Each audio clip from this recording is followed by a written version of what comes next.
ඒ වීවර්ස් ඉතින් ඔයාලට කොහොමද? ඉතින් ඔයාලා දත් එක තුලා ඉන්නේ ඩෙසර්ට් බ්‍රෝ කියන සුපිරි වීඩියෝ එකක් බලන්න තමයි ඉතින්.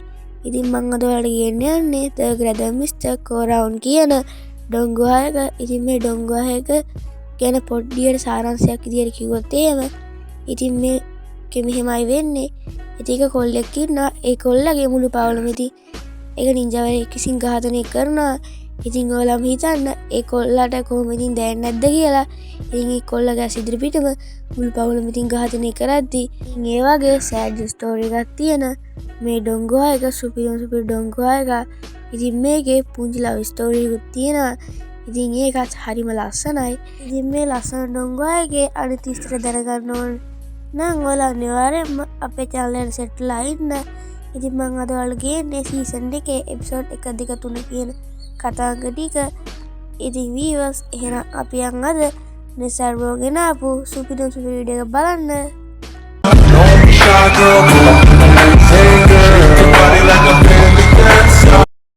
ඉතින් අද අපිට කතා පටන් ගන්න පෙන්නන්නේ ලොකෝ උල්කාපාතයක් පෘථිවියට ඉතින් පතිත වෙන ආකාරය තමයි. ඉතින් ඒත් එක්කම කතුවරයා කියනවා අධිරාජ්‍යයන් සහ මිනිසුන් මිලියන ගණනක් මරා දැමු ලොකු සුනාමියක් ආවවට අපට දැනගන්න ලැබේ කියලා කතුවරයා ඉතින් මේ විස්තර කරනවා. ආයමත් කතුවරයා කියන්නේ කාලයාගේ වෑයමෙන් දැන් කිසිවක් මිනිසුන්ට මතක නැහැ. මිනිස්සු ඉස්සර වාගේ සතුටින් ජීවත් වෙනවා කියලා. දැන් අපිට පෙන්නන්නේ ෆේන්සි සිටි එකේ විශාල මන්දිරයක් ඉදිරිපිට අසාධ්‍ය වෙලා ඉන්න සිඩින්. ඉතින් මේ සිඩින් කියන්නේ ජීන් පවුලේ 7 වෙනි බෑනා. ඉතින් අපිට ඒත් එක්කම සිඩින්ගේ බෙල්ලේ අපිට සලකුණුකුත් ඉතින් බලා ගන්න පුළුවන්. ඉතින් දැන් සේවකයෙක් ඇවිල්ලා සිටින්ගේ බිරිඳට කියන්නේ ඉදවරයා කියනවා සිටින් මුතුමාණන් බේර ගන්න විදියක් නැහැ. එයාට හොඳටම අසාධ්‍ය වෙලා කියලා. ඉතින් මේ කාලා සිටින්ගේ බිරිඳ ඉතින් හොඳ ගන්න අපිට බලන්න පුළුවන් වෙන්නේ. අපිට පෙන්නන්නේ මිනිස්සු 3 දෙනෙක් පවුලේ නිවසට ගිහිල්ලා කියනවා රටින්ගේ බෙල්ලේ අමුතු සලකුණක් තිබ්බා කියලා. ඉතින් මේක අහලා අර මිනිස්සයා හරි වල ඉක්මනට මෙතන යන්න කියලා ඉතින් කියනවා.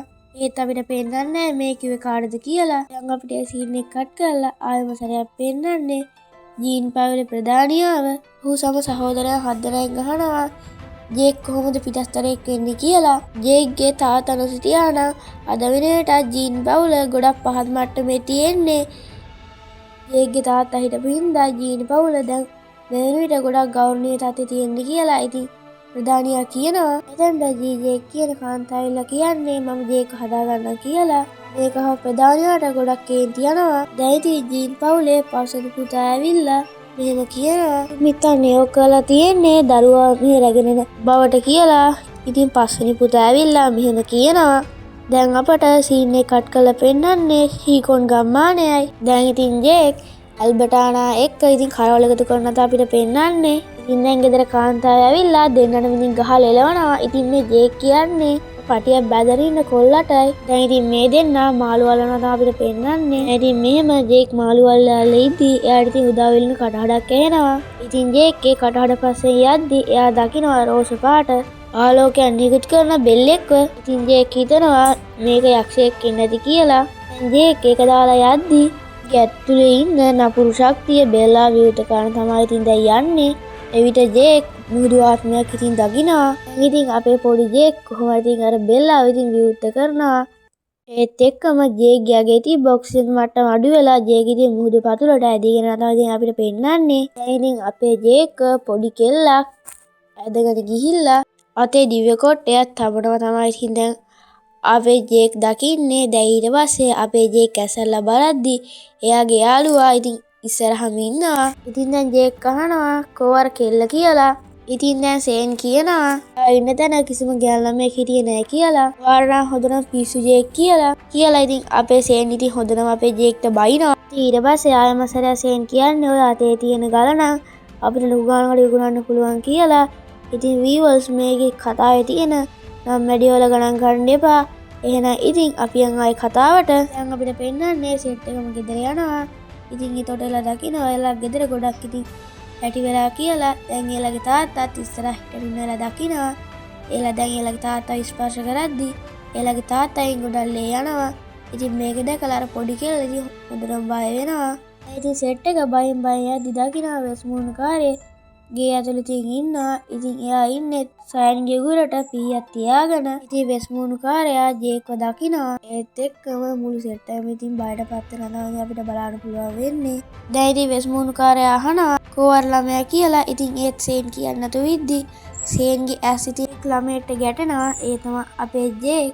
ඒත් එක්කම වෙස්මුණුකාරයාට ඔක්කොම මීටර වෙලා අපේ සේන්ගේ බෙල්ල ඉතින් එතනම කපනවා. මේක දැකලා පොඩි කෙල්ල ඉතින් හොඳටම අඬනවා. දැන් ඉතින් සයින්ට සුපීරම තරහා ගිහිල්ලා එයා වෙස්මුණුකාරයා මරන්න යද්දි වෙස්මුණුකාරයාත් එයා ඉතින් අහපව ඉතින් මරණත් අපිට බලන්න පුළුවන් වෙන්නේ. ඉතින් වෙන කිසිවක් විශ්වාස කරගන්න බැරි වුණ ජේක් සයින්ගේ නංගිව ආරක්ෂා කිරීමට එයා ගාවට තියනවා අපිට පෙන්නන්නේ. වැඩේ හරියන්නේ නැහැ. වෙස්මුණුකාරයා නංගි ඉතින් එයා ගාවට ඇදලා අරන් එයාගේ ඔළුව ගාවට කඩුව ලං කරනවා. ඉතින් ජේක් හදාගෙන කියන්නේ අනේ එයාව අතාරින්න, එයාට යන්න දෙන්න, මාව ගන්න කියලා. ඉතින් මේ මොකවත් ගන්න වෙස්මුණුකාරයා නංගි වෙතනම් මාලා දානවා. ඉතින් දැන් ඒ නංගි ගිලේ අපේ ජේග්ස් වලලා තියනවා අපිට බලන්න පුළුවන් වෙන්නේ. දැන් ඉතින් අපේ ජේක්ට පට්ටටම කේන්ති ගිහිල්ලා එයා කියනවා මමගේ හැමෝම මල්ලා දැම්මා හිටපියක මන්තර හොද වැඩක් කරන්න කියලා. වෙස්මුණුකාරයා ගාවට ඉතින් දුවලා යනවා. ඉතින් ඒත් එක්ක වෙස්මුණුකාරයා කඩුව අනිත් පැත්තට හරවලා ජේක්වත් ඉතින් එතනම මල්ලා දානවා. ඒත් එක්ක වෙස්මුණුකාරයා ඒ ගෙදරට ගිනි තියලා ඉතින් එතනින් නැලලා අපිට බලන්න පුළුවන් වෙන්නේ. ඒත් එක්කම ජේ අදිස්ථාන කරගන්නේ මම කොහොම හරි ඒ වෙස්මුණුකාරයා මරනවා කියලා ජේක් අදිස්ථාන කරගන්නවා. ඒත් එක්කම ජේක් ගාව තිබ්බ ඩිෆයින් ෆීල් එක ජේක්ගේ ලේක් ඉතින් මිශ්‍රණات අපිට බලන්න පුළුවන් වෙන්නේ. ශක්තිය මුදා හරිමින් ජේක් ගාව තිබ්බ දිව්‍ය ශක්තිය මුදා හරිමින් ඔහුගේ සියලු තුවාල ඉතින් සුව කරනවා. ඉතින් වීවර්ස් ඔයාලා තාමත් මගේ මේ වීඩියෝ එක බලලා නම් මට කරන පොඩි උදව්වක් විදියට මගේ මේ පුංචි channel එක subscribe පාරකුත් දීගෙන යන්න කියලා ආදරේ සාදරේ මතක් කරන අතර එහෙනම් අපි ආයෙත් වීඩියෝ එකට. ඉතින් දැන් මෙතෙන්ට ජීන්සෙන් නෙව්ව පිසක් එනවා අපේ ජේක් හොයාගෙන. ඉතින් ඒ සෙට් එක මේ වෙලා තියෙන විපත්තිය දැකලා ගොඩක් ඉතින් කම්මැලිටපත් වෙනවා. ඒත් එක්ක මිනි සෙට් එක දකිනවා ඉතින් ගලක් අල්ලන් ඉන්න අතක්ව. ඉතින් ඊට පස්සේ ඒ සෙට් එක අත තියෙන පුද්ගලයා ඉතින් ඇදලා ගන්නවා අපිට පෙන්වන්නේ. ඉතින් දැන් ජේක් දකිනවා එයාගේ පවුල විනාශ කරේ එයා වගේ හීනයක් දැකලා. ඉතින් එයා හොදනම බයටපත් වෙනවා. ඉතින් දැන් ඊට පස්සේ අපිට සීන් එක කට් කරලා අපිට පෙන්නන්නේ ජේක් දැන් නැගිටිනකොට එයාගේ ඉස්සරහා යුහාන් ඉන්නවා. ඊට පස්සේ ජේක් අහන්නේ මේ මොන තැනද කියලා. ඉතින් මෙතෙන්ට යුහාන්ගේ අම්මා විලා කියන්නේ තමයි ඔයාගේ තාත්තා ජීවත් වුනේ. තාත්තා මෙතන මැරෙන්න කලින් මෙතන හිටියා කියලා. ඉතින් ජේක්ට කියනවා ඔයාට ඕනනම් පුළුවන් මට කුඩම්ම කියලා කතා කරන්න ඉතින් කියලා කියනවා. ඒත් ඔයා ඒ මිනිහගේ නම අතින් කියන්න එපා කියලා ඉතින් තව කියනවා. ඒත් එක්කම ජේක්ට පාපුවේ වේදනාවක් ඉතින් මේත් එක්කම ඇති වෙනවා. මේක දැකලා ජීෂාන් කියන්නේ ඉතින් ඔයාට මේකේ වැඩි බරක් දරන්න අවශ්‍ය වෙන්නේ නැහැ කියලා. ඒත් එක්කම තව කියන්නේ ඔයාගේ පියා ජීන් පවුල නිසා ඉතින් මිය ගියා කියලා. ඉතින් ජේක් කියන්නේ මට මගේ පියාවත් ජීන් පවුල ගැනවත් තේරීමක් නැහැ කියලා. ඉතින් අපේ ජේක් කියනවා මේ තාත්තෙත් එක්ක ඔයාට තාම ජීවත් වෙන්න පුළුවන්ද කියලා. ඉතින් ජීෂාන් අහනවා අපේ ජේක්ගෙන් ජේක් ඔයාට තේරීම් දෙයක් තියෙනවා අතීතය අමතක කර නව ජීවිතයක් ආරම්භ කිරීම නැත්නම් ඔහුගේ පියා ලෙස සටන්කරුවෙකු ලෙස ජීවත් වීමයි කියලා. ඉතින් කියනවා ජීෂාන් අපේ ජේක්ට. ඒත් එක්කම කියනවා සටන්කරුවෙකුගේ ජීවිතය ආරම්භ වන්නේ ශරීරය පිරිසිදු කිරීමෙන් කියලා. හරි වෙන්න ඕනේ ජීෂාන් නෙමෙයි ජීසීන්. ඉතින් ඒත් එක්කම සියලු වකාශේස්ත්‍ර ගැනත් ඉතින් අපේ ජීසීන් අපේ ජේක් ඉතින් පැහැදිලි කරලා දෙනවා ඉතින් මේ වෙලාවේ. ඒත් එක්කම කියන්නේ ඔයාගේ අවසාන ටාගට් එක වෙන්න ඕනේ දිව්‍ය ලෝක ශේස්ත්‍රයට යෑමයි කියලා ඉතින් කියනවා. ඉතින් ඔයාලා ජීවත් වෙන්න පුළුවන් සටන් කලාවෙන් විතරයි. ඉතින් ඔයාගේ ශරීරය අනිවාර්යයෙන් පිරිසිදු කරගන්න ඕනේ. නැත්තම් එහෙම ඔයාගේ ශරීරයේ කැලි ඇති වෙනවා කියලාත් ඉතින් අපේ ජීසීන් අපේ ජේක්ට වැද්දුරට ඉතින් පැහැදිලි කරලා දෙනවා. ඉතින් මම මේකට ඔයාට මගේ සම්පූර්ණ සහාය ලබා දෙනවා කියලාත් අපේ ජීසීන් අපේ ජේක්ට කියනවා. ඉතින් දැන් අපිට පෙන්වන්නේ මාසෙකට පස්සේ සිදුවීම. ඉතින් දැන් එයා ඇවිල්ලා තියෙන්නේ එයාගේ සහංගයට ඇවිල්ලා කියනවා මං අනිවාර්යයෙන්ම ඔයාලව පිළිගන්නවා කියලා. දැන් අපිට පෙන්වන්නේ අවුරුදු ගානකට පස්සේ සීන් එක. ඉතින් දැන් ජේක් සටන්කරුවෙක් වීමට ඉතින් දැන් යන දර්ශනයක් තවද අපිට පෙන්වන්නේ. දැන් ඉතින් ජේක් වල්ලූරෙක්ව තනි කඩු පහරෙන් ඉතින් මරාගෙන උර හිසේ තියාගෙන ඉතින් දැන් යනවා තමයි අපිට පෙන්වන්නේ. දැන් ඉතින් ජේක් හිතනවා මම මේ දිලිසෙන්නේ විශාල අනතුරකට මුහුණ දීමට තමයි. මම අනතුරකට මුහුණ දෙන හැම වෙලාවෙම මම මෙහෙම ගොඩක් දිලිසෙනවා කියලා ඉතින් ජේක් කියනවා. ඒත් එක්කම ජේක් එයාගේ ඉස්සරහා පන්සලක් දැකලා ඒ පැත්තට ඉතින් යන්න පටන් ගන්නවා. ඉතින් ඒ පන්සල ඇතුළේ ඉන්නේ මාළු මිනිසෙකුයි තරුණ කාන්තාවකුයි තමයි. ඉතින් ජේක් දැනගන්නවා ඉතින් මේලා දැන් ගොඩක් මාසි වෙලා තමයි ඉන්නේ කියලා. ඉතින් ඊට පස්සේ ජේක් එයාගෙන වල්ලුවර රෝස් කරනවා තමයි අපිට බලන්න පුළුවන් වෙන්නේ. දැන් ඉතින් ජේක් තුන්දෙනාත් එක්කම කතා කරනවා. එංගලා මෙම කතා වෙන්නේ ඒ සිටින ප්‍රසිද්ධ පවුල් ගැනයි. ඉතින් දැන් සෑන් අහන්නේ ඔයත් එහෙම එක්තරා විදිහේ ප්‍රසිද්ධ පවුලක ආපු එක්කෙනෙක්ද කියලා. ඉතින් ජේක් කියන්නේ අනේ නෑ මං මේ ප්‍රසිද්ධ පවුලෙන් ආපු එක්කෙනෙක් නෙවෙයි කියලා. මම සටන්කරුවෙක් විතරයි කියලා. ඉතින් අපේ ජේක් කියනවා. ඒත් එක්කම උඩ වහලේ කඩාගෙන යක්ෂයෙක් ජේක් ඉන්න පැත්තට ඉතින් එනවා.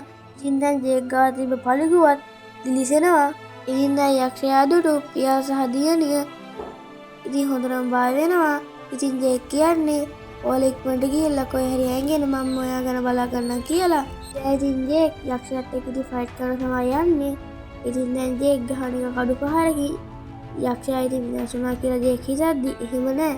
යක්ෂයා ආයෙ නැගිටලා ඉතින් එනවා. ඉතින් දැන් තාත්තා හිතනවා අපි දෙන්න දැන් කොහේ හරි ගිහිල්ලා හැංගුණොත් නම් හරි කියලා. ඉතින් මේක දැකපු රාක්ෂයා ඒ දෙන්නගේ පස්සේ යන්න ඉතින් පටන් ගන්නවා.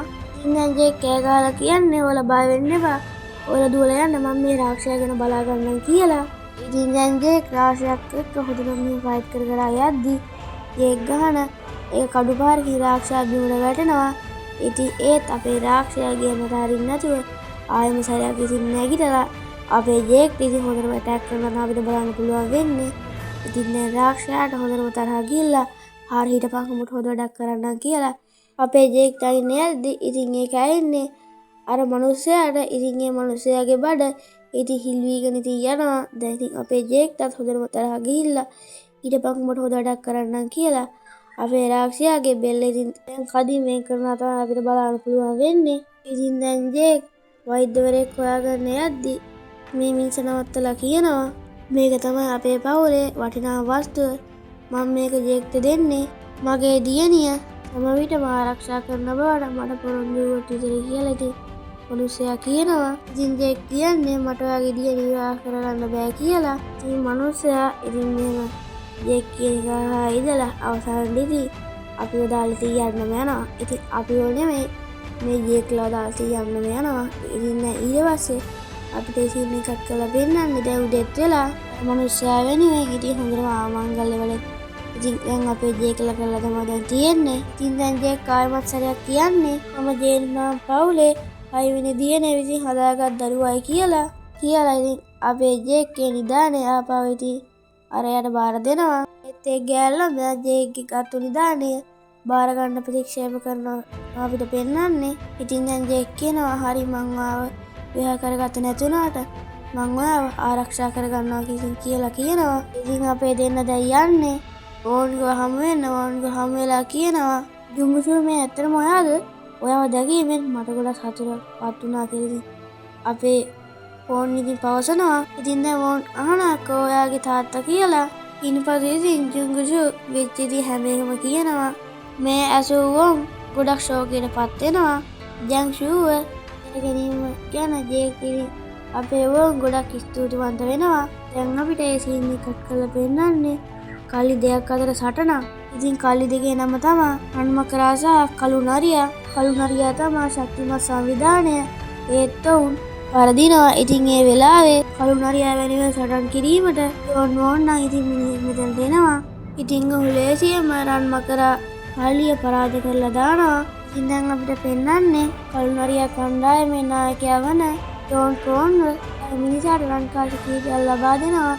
ඒත් ඒ මිනිසා මම රන්කාසි බලාපොරොත්තු වෙන්නේ නැහැ කියලා ඉතින් අපේ කළු නරියා නායකයාට ඉතින් කියනවා. ඉතින් දැන් ඔහු අහන්නේ අර මම කිව්ව පුද්ගලයාව හොයාගත්තද කියලා. ඉතින් බලද්දි මේ අපේ ජේගේ පවුල මැරපු මිනිසා තමයි මේ ඉන්නේ. ඉන්පස්සේ කියනවා මට විශේෂ කඩුවක් සෑදීමට ඔහුට යා මුදල් අදීම නියෝග කරලා තියෙනවා. මට මුදල් දෙන්න පුළුවන්ද කියලා. ඉතින් ඇත්තම කිව්වොත් එහෙම අපේ ජේක්ට තියෙනවා එයාගේ තාත්තා මරා දැමුවා වගේ ඉතින් ලොකු රෝගයක්. ඉතින් දැන් අපිට පෙන්නන්නේ ජේක් පුහුණුවීම් කරන තැන. ඉතින් ජේක් අනිත් අයට වඩා හොඳට දක්ෂතාවයෙන් පුහුණුවීම් කරනවා. ඉතින් ජේක් අනිත් හැමෝම ඉතින් ගොඩක් ලෙස ප්‍රශංසාත් කරනවා. ඉතින් එයාලා කියන්නේ ඉදිරියේදී තරගෙන තරගෙන් ඇප් කමිසා දිනන්නත් බොහෝ ඉඩ දැන් තියනවා කියලා. ඒත් එක්කම ජේගේ ගුරුවරයා ඇවිල්ලා අපේ ජේක්ට ඉතින් ගොඩක් ප්‍රශංසා කරනවා. ඉතින් දැන් අපේ ජේක්ට ආයෙමත් සැරයක් අමාරු වෙනවා. ඉතින් මේක දැක්ක ජේක්ගේ ගුරුවරයා ජේක්ට ඖෂධීය වට්ටෝරුවක් ඉතින් ලබා දෙනවා. දැන් ඉතින් අපිට ආයෙමත් සීන් එක කට් කරලා පෙන්නන්නේ ජේක් ඉතින් ඖෂධ වට්ටෝරුව දිහා බලාගෙන ඉන්නවා තමයි ඉතින්. ඉතින් ජේක් හිතන්නේ මට මේ ඖෂධ ගන්න සල්ලි නැහැ කියලා. කොහෙන්ද මේ බෙහෙත් ලැබෙන්නේ කියලා ඉතින් අපේ ජේක් හිතනවා. ඉතින් ඒත් එක්කම ජේක් ගිරාගේ මෙතනට ඉතින් එනවා තමයි අපිට බලන්න පුළුවන් වෙන්නේ. දැන් ඉතින් ජේක් කියනවා ඔයා නිතරම ඉතින් මෙතනට එන්න හොඳ නැහැ කියලා. ඉතින් ජේක් ගිරන් ඇවිල්ලා තියෙන්නේ ජේක්ට සල්ලි දීලා යන්න. ඉතින් ජේක් කිව්ව හැමදේම ජේක් ගිරන් ඉතින් ඇහිලා.